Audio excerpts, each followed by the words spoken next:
আমি বলেছি আপনাদের যা খুশি করো, আপনাদের হাতে দিয়েছি, আপনারা যা খুশি করো, মেরে দিন, ফেলে দিন, ঝেঁকে নে ঝাপারে। এই মারলে কেন বাচ্চাটাকে? ও কজন মেরেছে? কজন মিলে? চারজন ছিল। আমাকে ভয় পেয়ে গেছে, ও গোলারও পাতুলে মেরেছে। কে পাতুলেছে কে? ওই আনন্দ বলে ছেলে একটা, আমার সাথে ভালো বন্ধু আছে। ওরা কি ধর্ষণ করেছে? ওটা আমি ওটা করিয়ে রেখেছি। কে করে ধর্ষণ করেছে? তোরা ওরা নিয়ে চলে গেছে। ওরা কি ধর্ষণ করেছে? আমার নিয়ে সমস্যা। আমি আপনাকে রিকভারি দিয়েছি, আমি থানাতে রিকভারি দেবো। ওরা কি রেপ করেছে? হ্যাঁ, ওটা আমি দেখিনি না। কি বলেছে? ওরা কি বলেছে? ওরা নিয়ে চলে গেছে আমার থেকে। কখন অপহরণ করেছে? কত রাতে? ওই তখন বাজে প্রায় 9টা, প্রায় 10:30 এরকম হবে। ওরা কজন ছিল? যারা চারজন ছিল। ওরা কি বললো? যে ভয় পেয়ে গেছে, বলে তোরে মেরে দেবো। কেন? ওই আমি দেখে ফেলেছি তো সমস্যা। ওরা কি মেয়েটাকে নিল? তুলে নিল কিছু টাকা খাওয়ার জন্য। তুমি সমস্যাটা কি দেখেছিলে? সমস্যাটা হচ্ছে ওরা 50,000 টাকা চেয়েছে। কার কাছ থেকে? ওই মেয়েটা রেখে দিয়ে টাকা নেবে কিছু, মানে আটকে রেখে দিয়ে। হ্যাঁ মুক্তিপণ?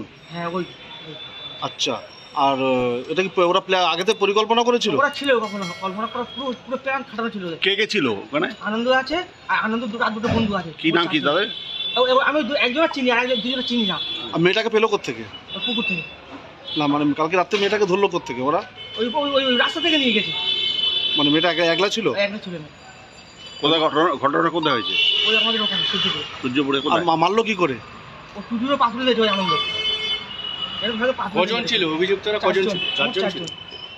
ও মেয়েটা ছেড়ে দেওয়ার কথা বলেনি? আমি বলি ছেড়ে দে, আমার ঠেলে মেরে ফেলে গেছে। আচ্ছা, তো তুমি ওদেরকে কি হেল্প করলে? আমি হেল্প করতে কি, আমার এখন কিছু বলার নেই তো। আমি ফেসে গেছি মধ্যিখান থেকে, দাঁড়া লাগছে আমার বাইরে তুলে নিয়ে এসছে। আর তোমার আনন্দ খুন করেছে? হ্যাঁ আনন্দ কি করেছে? ও টুটুরও পাথর দিয়েছে। দিয়ে পুকুরে ফেলে দিয়েছে। পুকুরে ফেলে দিয়েছে। আচ্ছা, তোমার কি নাম? প্রকাশ মন্ডল। প্রকাশ মন্ডল। তোমার বাড়ি কোথায়? সূর্যপুরে। আর মেয়েটা বাড়ি কোথায়? মেয়েটা বাড়ি যায় না, ওখানেই বাড়ি। বাচ্চাটাকে খুন করা হয়েছে? কেন এরকমই আমার বিয়ের পরেও আমি ওর নোংরামও দেখেছি, অনেক অত্যাচার করে আমি এখন সংসার করছি। তো এটা আমি মানে মেনেই নিয়েছি যে ও করেছে। আচ্ছা, এই যে পুলিশের গুলিতে মারা গেল, কিছু বলবেন? না, ও অন্যায় করেছে, ও দোষ করেছে, ও হচ্ছে গুলি খেয়েছে, এটা বলার কিছু নেই। আপনি কি চাইছেন? ওখানে তো বাড়াইপুরে আমাদের যেতে বলছে, যাবো। স্বামীর দেহ নেবেন? মেয়ে বলতে যদি রাজি, বাড়ির লোক সবাই রাজি হয় তো আনা হবে। আচ্ছা, আপনার কয় সন্তান? একটা ছেলে। আচ্ছা, প্রবাস কি করতেন? কিছু করতো না, বাড়িতে। গুলি করেছে কারণ পুলিশের বন্দুক ছিনিয়ে নিয়ে গুলি করার চেষ্টা করে। আপনি খবর পেয়েছিলেন, জানতে পারলেন? সকালে এসছিল দুটো পুলিশ। হ্যাঁ, দুটো পুলিশ এসছে, বলছে প্রবাস মন্ডলের মা, আমি সবে উঠেছি, ঘর খুলেছি, তা বলছে আমার তো ছেলে মারা গেছে, তা হাসপাতালে যাবেন, তাহলে আমাদের সঙ্গে চলুন, দেখতে পাবেন। কারণ যে আমার যাওয়ার ক্ষমতা নেই, আমি যেতে পারবো না, আমার স্বামী অসুস্থ, সে উঠতে পারে না বিছানা থেকে, আমার যাওয়ার ক্ষমতা নেই, আপনারা, আমার কোনো আপত্তি নেই। এই যে আপনার ছেলে মারা গেছে বা গুলিতে পুলিশের, কি বলবেন?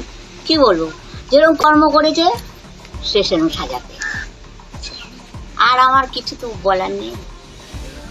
ছেলে দেহ নেবেন? না, আমি নেব না, আর আমি আনবো না, আমি কিছু করব কেন নেবেন না? না, নেব না। আমার সে খানবো, ও ভালো কাজ করে মরেনি, ও যেরকম করেছে ও মরে গেছে, আমার সে সুখ শান্তি নেই, আমি আনবো না দেব। আপনারা যা করেন। পুলিশের এই কাজ নিয়ে কি বলবেন? এই যে পুলিশের বন্দুক ছিনিয়ে নেওয়ার চেষ্টা করছিল আপনার ছেলে, খারাপ কাজ করেছে। আচ্ছা, খারাপ করেছে, আমার আর কিছু বলার নেই। আপনার নাম? আমি কিছু বলতে পারছি না, তোমরা বেকার জিজ্ঞেস করছো, আমরা আনবো না।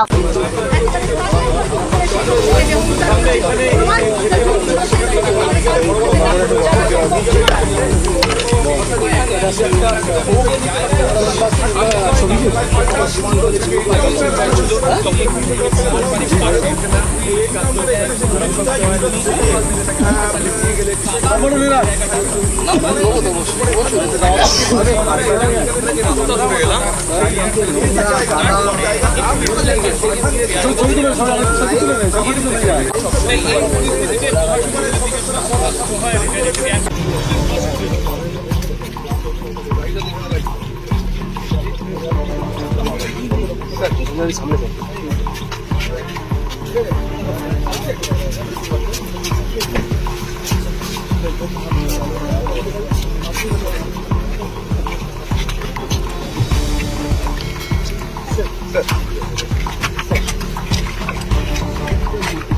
ভরসা আছে সিএম কালকের কথা দিয়েছে সেভাবে উনি যেভাবে কাজ চালিয়ে যাচ্ছে আমরা খুব খুশি, অত্যন্ত খুশি। সিএম পুরো ফুল ভরসা আছে আমাদের।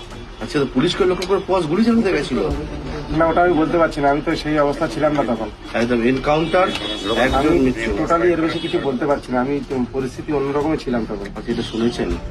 শুনেছি এক্ষুনি, তেমন কিছু শুনি, আমি একটু অন্য ব্যস্তর মধ্যে আছি তো, চতুর্দিক থেকে সব বুঝতে পারছেন, আপনারা সবাই আসছেন। ভরসা আছে, পুলিশ না থাকলে আমরা এত এগোতে পারতাম না। পুলিশ যেভাবে তদন্ত করছে 4 জনই তো অ্যারেস্ট হয়ে গেল। খুশি আমি, তাতে খুশি।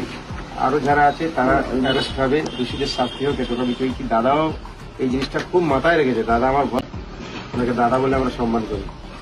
দাদা ফুল ভরসা দিয়েছে, ওনার ওর ফুল বিশ্বাস, আশা, ভরসা সব আছে। বাকি 3 জনের কঠোর সাজা? আমি কঠোরভাবে সাজা চলছি। দাদা বলে তুমি শুধু আমার কাজ দেখে নাও। আর সত্যি দাদার উপর আমার ভরসা আছে। খুশি আপনারা? টেনে টেনে এনেছে। হ্যাঁ, এই বাগান থেকে নিয়েছে।